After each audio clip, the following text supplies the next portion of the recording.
We would like to acknowledge the Yagara people and the Turrbal people as the traditional custodians of Meanjin, the lands in which we record this podcast today.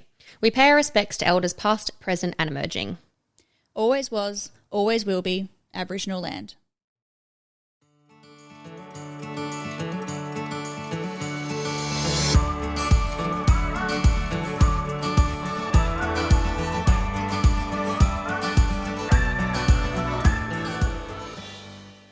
Welcome, everyone. Welcome to For the Health of It. This is a Healthcare Australia podcast. This is a podcast made for healthcare professionals by nurses on the inside. My name is Jessica. And I'm Zana. And we are actually your brand ambassadors for Healthcare Australia. And we are nurses ourselves within the company. And we have been for many, many years. Yes. But we have such a delight today. We have a guest speaker who we actually met a few weeks ago during a manual handling training because we had to brush up on our own manual handling training as you do every year. And we met beautiful Roz, and she has the most fascinating history. Experience. Like, as in, her work experience is just incredible, and she's been with Healthcare Australia for 4 years now, and just want to get her to tell her little story about what she does within Healthcare Australia. So hello, Roz. Hi, thank you for having me. Oh, pleasure. We've been so looking forward to you coming over to do this. Thank you. Just been busy bees, haven't we? We're always busy, you know, working our tushies off. Yeah. And you were recently at a wedding as well. Yes, my daughter, my youngest, my baby. Yeah. 28-year-old baby got married. Aww. And yes, it was very lovely. nice. So nice. And you were able to just take some time off work, you know? Yeah, because whenever you want. You work for Healthcare Australia. You get The to decide. bonus. Yeah, the bonus of Healthcare Australia. Exactly. Just like, I'm going to a wedding. I'm just having the week off. Yeah, it's Don't amazing, need to apply isn't it? for annual leave, hey? Yeah. So Roz is actually not a nurse, which is a bit different for us this week. We're covering something that's a little bit more unique, a little bit of a different area of Healthcare Australia. Roz works in youth disability, Indigenous mental health, so many different areas. Like you have such extensive experience in so many areas. It makes me so fascinated. I love all those little facets of HCA. Yes. So tell us, what drew you to HCA in the first place, and how? Like, what do you do? Tell us everything about what you do. What I do within Healthcare Australia? Yeah. So I work under a few different disciplines. I have done palliative care. I work predominantly with youth. That's my passion, is working with young people within in child safety residential houses. And I also work with disability in disability houses, and also a bit like the hospital setup, you know, where you've got maybe 14 residents within a room and having the workers there. Wow. So those roles cover a lot of different things. The youth houses, sometimes you're just a parent. Trying to teach life skills to the kids, prompting them, as you would as a parent with your own kids, prompting them to clean their room, help with the housework, prepare them for life, basically, giving them support. These kids they've got sad stories and have been very traumatised. So sometimes just having a nurturing person there. You definitely have that nurturing aspect about you as well. I have the pleasure of loving my job. I feel so blessed. Aww, When we met you a few weeks ago, we could just tell, just having conversation with you, we were like, wow, I love the passion that just completely oozes out of you. I was exactly going to say the exact same thing. And I was just like, I'm so proud to be with Healthcare Australia and Team Purple, and like us representing the company, being like, we love our jobs. Yeah. And we will give it 110% no matter what. Absolutely. That's why I was like, we were so like just attracted to being around your aura. We're just like, she's like us. We love it, and we want that passion to shine through you. And so thank you so much for everything you do. Oh, we've got some crazy questions though to just cause a bit of an icebreaker before we actually get into the we want to learn about you. Okay. So what is your favourite thing about agency or HCA? What is your favourite thing? Wow, where do I start? I spoke to you ladies earlier about, given my mature age, my children have grown up. I have 6 wonderful grandkids. So I love the flexibility that I'm not working full time. Yeah. I'm not having a multitude of reports and budget and staffing issues. And like with my daughter's wedding, I can take time off and I'm not having to apply for annual leave and possibly get it knocked back. And you don't have the politics Yes. that you have in some workplaces. That's a big important part of the role to me, is because you can go in, like you ladies just said, you give 110%. And it's easy to do that when you love your job. So many people go to work every day and they're really unhappy. Yeah. And when you look and you do the maths of how much time in our lives we spend at work, if you don't have that health, life, work balance, well, you're just not doing yourself any favours. Yeah, it's very true. So that flexibility is amazing. The support from HCA, just that little confidence boost you ladies just gave me. But it's nice. And the management are really good at giving us feedback as well. You don't always get that in a workplace, and you might get constructive criticism, which is a good thing. It's a place, it's a learning experience. But, having that support's fantastic. Yeah. Oh, I love that. So many good things. And I love that. So you were mentioning your consultant, Nina. And Nina. Yes, and you got to meet her when you did the manual handling training, and I loved how excited and the relationship you guys had. You hadn't even physically met ever No. in the 4 years, and you've had a lot of phone calls together, emails, you've gone through so much together, and then when you met her, I just loved seeing that. You were like, oh my God, my consultant. Yes, yeah. They have been really supportive. If there's an issue, both Nina and Morgan's been there. Yeah. You can give them a call or send them an email and they'll phone you back and just have a chat, and you get the opportunity to debrief. Yeah. Because being in agency, you're not attached to an organisation, and having that debrief is sometimes really important, and knowing that there's that ear there that is truly listening and supporting has been wonderful. Yeah, it's been such a game changer for me, actually, because obviously I've been within Healthcare Australia for 5 years, and I had never met my consultant in the 5 years, actually. Yeah. I'd always talked to her on the phone and email and stuff like that, and it was such a nice feeling to actually meet them and be like, wow, you really helped me so much. Yeah. And you give them a big cuddle and you're like, wow. But like, we now, with our current role as brand ambassadors, we are in the office with all the consultants, and we actually see what happens behind the scenes, and they work their bottoms off. They are constant. Like, we have to tell them, like, eat your lunch outside. Don't do it at your desk. But they are sitting there. They're eating lunch at the desk. They haven't moved all day, and they're just answering emails, doing phone calls, because they're like, they want to be there and they want to support all their staff. Yes. Yeah, exactly. And we see it, and we're just like, wow. From seeing behind the scenes now to like actually being like a worker within the company, we're like, both sides, awesome. Yeah, definitely. And even the shift allocations staff are great. You can ring up and it's not just like a robotic voice on the other end. Hi, Roz, and you feel like they actually know you. You're not just a number. Yeah, absolutely. That's awesome. Well, tell us your favourite place you've ever been with HCA. With HCA? Yeah. Wow.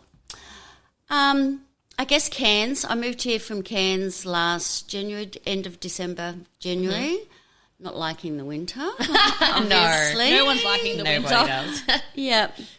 I guess one of the places I most preferred working was at an Indigenous health service. And they had residents there that had trauma, lived in community, were abused, lots of different stories, suicide, and we were there to support them. Again, like with the youth, prompting them to be independent. This place was designed as a transitional residence to then support these people to go and live independently in community. Sadly, you could see that I don't know that some ever would get to that stage, but our roles were important with working with them and just providing lots of opportunity. And I felt so blessed because they were amazing. They were amazing residents there, and their stories were incredible, and such rich culture. Yeah. That they have as well, and shared with you, and we'd watch videos of their community, and I learnt songs and dances, which I'm not going to do. Oh, you knew that was our next question. Yeah, but just Australia is such a multiculturally diverse country. We're all very, very lucky. Yeah. And, embracing that was great. I think it takes a very special person to be able to go into communities like that and work with people that have had such intense trauma and create that safe space for them. You should be very, very proud of yourself that you create that space for people. I'm proud that I had that opportunity. Yeah, it's awesome. Beautiful. The next question's a bit weird. Yeah, it is a bit weird. Okay. But we just like to throw them out there. Yeah. Yep. So what's the strangest thing you've ever eaten? I knew you were going to go for that one. Righto. Strangest thing, possibly being a white person, white Australian, my first experience having turtle. Oh, I haven't had turtle. I did. Was this in the Torres Strait region? This was up on Mornington Island in the Gulf of Carpentaria, so it was a remote Indigenous community. And you, as a white person, it was very restricted where you could go in that community. You couldn't leave your home, sunrise, sunset. And they had the amazing sunrises and sunsets there. And you could only go on the bitumened roads. So if someone, a local, asked you to go out to country, then it's like, yes, I'm in. You got to get an invitation. Yeah. And I was presented turtle on damper, and there was this really yucky, fatty green stuff.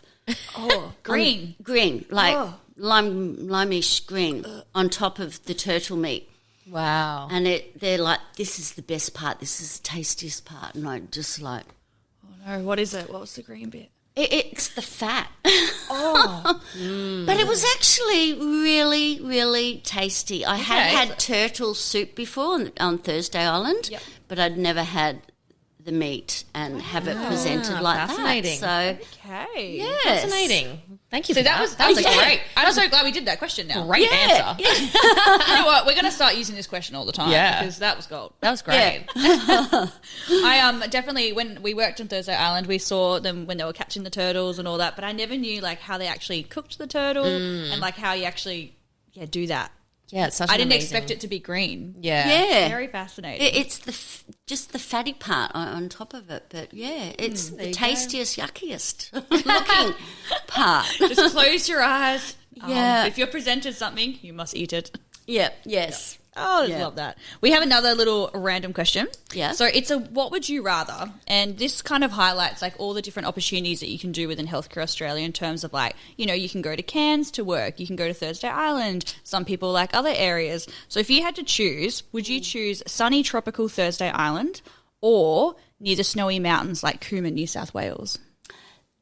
That is a beautiful area, Cooma, New South Wales, but I would have to choose. Yeah. Island Thursday living. Island, absolutely. Yeah. They're both so very different. Thursday Island's very hot. Yeah. Yes. Humidity is insane. Mm-hmm. I've never experienced humidity so insane in my life. Yes. I was like, It's very intense. most sweaty I've ever been. Yeah. But then Yeah. Cooma, absolutely so beautiful and luscious. Picturesque. And, It is. Yes. But then Yeah. freezing. Yeah. Yeah.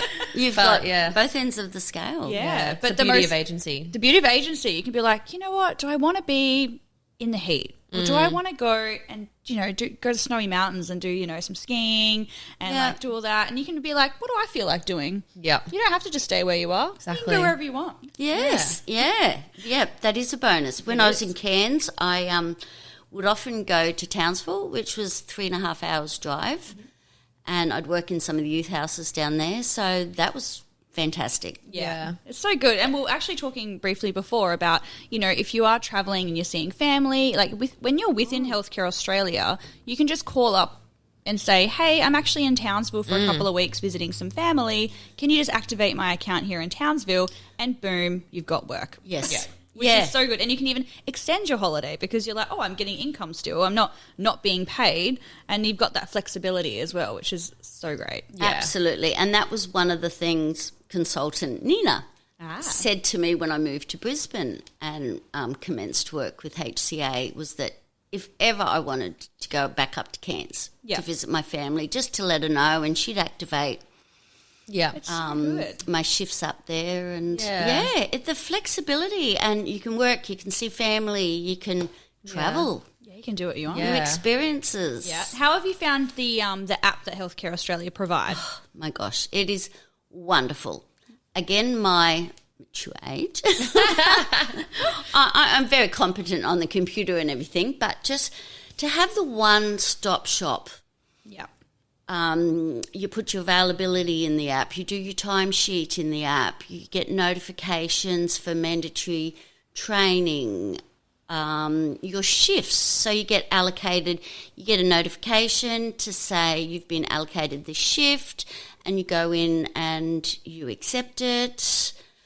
And it's perfect. It's so good. Also, even aside from your allocated shifts, every day, probably easy half a dozen times a day, there's texts and Healthcare Australia notifications to say there's this shift available at such and such a place, call if you want to do it. Yeah. So even if you were planning a day off and thought, this is not too far, I'll just do that. Or if you haven't got allocated shifts, there's always shifts available. Always shifts available. Yeah. I think a lot of people's fear with doing agency day-to-day shifts is the cancellations, and I'm not going to get enough work to be able to pay things. How have you found your experience with doing the day-to-day shifts and, potential cancellations, things like that? There's always cancellations, and as agency, not always, I mean, there are sometimes cancellations. As agency, we have to accept that, because if they're going to be able to get someone from their own organisation to work, well, they're going to do that before agency. But I've never been short on shifts. Yeah. And like I said earlier, I live by myself, and I'm supporting myself, and I can very easily do that working with Healthcare Australia. Still have the flexibility, still have the opportunity for travel. The support, meeting you guys and other people. So I agree. Obviously, cancellations they're a part of being an agency worker. And you just gotta absolutely. But if you really want another shift, like, they will work so hard to get you another shift. You just have to be a little bit more flexible. You can't say, I only want to work in this spot and this is the only area that I'll work in.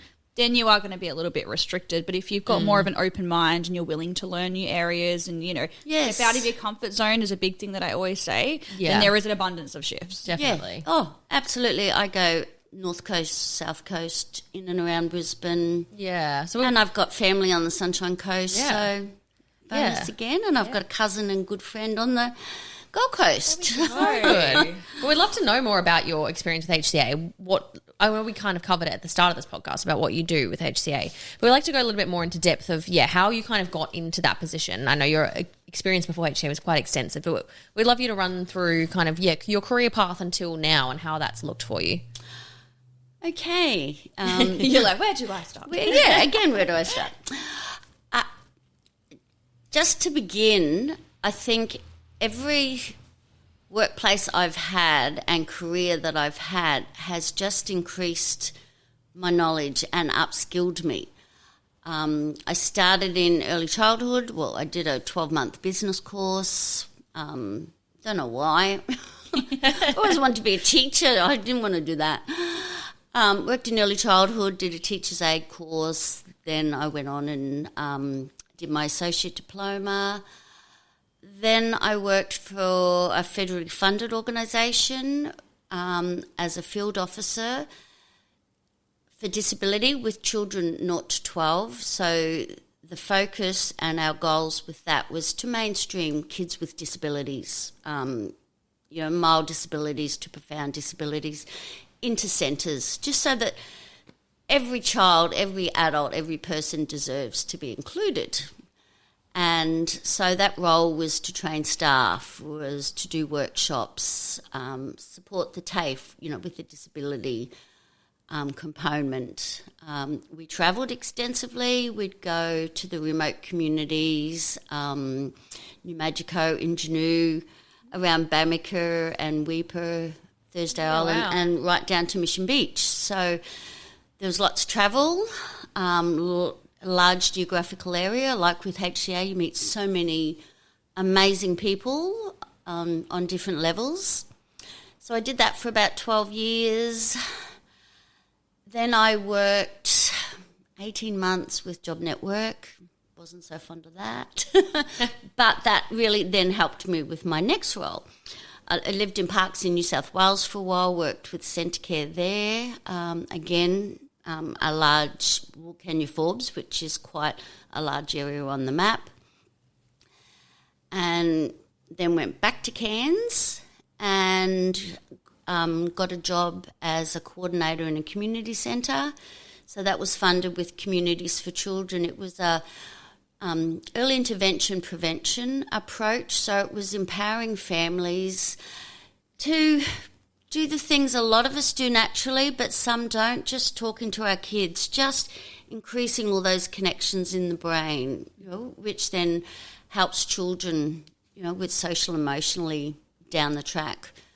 That role was hosting and running community events, just those soft entry opportunities to engage the disengaged, because how do you engage the disengaged, and what does that look like? I did that. Then I moved to Bowen briefly, worked for Save the Children down there, and then went up to Mornington Island on secondment, and a few different roles up there. I was acting director at a family centre and just helped guide staff through their funding requirements, basically to keep their jobs. And then I came back and I applied for a youth worker role with Healthcare Australia and then was asked if I was happy to work, under different components of Healthcare Australia. And 4 years later, here I am. So awesome. Love that so much. What a journey. And so much travel as well. Yeah. Oh, it's been amazing. Yes. So cool. Yeah. You definitely got the travel bug in you. You definitely like moving around. Yes, I have grew up in Western Australia. Wow. And yes, yeah. East Coast is better though. Hey, I'm from WA. Oh, okay. Yeah. It's so different from WA coming to the East Coast. It's It is. You can road trip so much more when you're on the East Coast. Oh, you're so restricted when you're in WA. I didn't realise until I came over here. Yeah, yes. We were in Mount Tom Price. Oh, wow. So that was a very small, dry mining community. Yes. Wow. But lots of wonderful places surrounding it. Oh, yeah, definitely in that region for sure. Yes. Do you have a lot of people that come to you and ask you, like, how do I get into this role? Or how did you get into here? What would be your advice to them about, like, their first step of kind of getting into this kind of work? I do hear that a lot. I actually just had one lass approach me the other day. She was new to the industry. She was working for one of the organisations, and she was asking me what we needed to do. She was interested in agency. Mm-hmm. Not poaching any staff at all. Though we find as agency, we get headhunted. We do. We get asked a bazillion questions. Yes. Which is why we have a podcast, so you can listen. There you go. Yes. And hence I'm still with Healthcare Australia. So, yeah. She was talking about doing her bachelor's, but hadn't had any experience in the field, had no interest in doing management positions at all. My suggestion to her was to look at a certificate course, certificate in disability, if she wanted to do youth work, and then could gauge, before she spent lots of money with uni, what it really was that she wanted to do. That's always then a pathway into diplomas and degree qualifications down the track. Yeah. There's lots of courses out there. There's so many that nowadays. are available. People that are getting Centrelink benefits at all, approaching your job seeker organisation is a great start, because there's so many, the government funds so many courses, only certificate 1 and 2 courses, but that can be then that stepping stone. Yeah, absolutely. Is this what I want to do? Is this where I want to go? And financially it can help you as well. And you just go online as well and, okay, I'm interested in disability, and all these courses will pop up. But some people need that more direct connection to help them on that journey. So, go into TAFE and have a look at what courses are available. Talk to job provider networks and, perfect. And get the experience. Lots. With working for an agency such as Healthcare Australia, you do need that experience before you can apply to work with us. But if you do talk to the consultant, say exactly what experience you do have, the consultant will best guide you and say, yes, you've got enough experience, or no, you need a little bit more. And then if you want to learn new areas and new pathways, then the consultant is always happy to expand your knowledge base and be like, all right, let's do this. Let's try and get you into this path now. So definitely. Being agency, you can definitely learn so much, but if you're new to get into this role, like, do your course first, get some experience behind you, and then you can come to us on the purple side. Yes.